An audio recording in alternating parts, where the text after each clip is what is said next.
Napansin ng ilang senador ang mababang passing rate sa Civil Service Commission exam.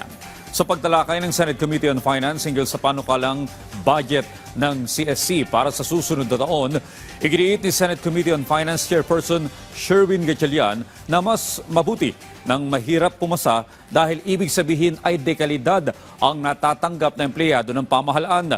Taliwas naman ito sa pahayag ng CSC na tumaas ang kanilang passing rate. Mas mahirap pa maging abogado? Mas mahirap pa pumasa ng CSC kaysa maging abogado? Marami na pong nagsabi yan sa amin kasi po I think the difference is yung type ng exam. Sa pag-abogado kasi or teacher or engineer, focused po yung discipline na pag-e-examan mo. Ito lang, yung engineering skills na nag-specialize ka. Ito po kasi aptitude. Pero ang workaround kasi niyan is magsi-COS siya. Yeah. Tama? Yes. So doon ang nagiging butas. Yes. 14% nga ang pumapasa, marami bumabagsak. Ang ginagawa naman, magsi-COS route naman siya.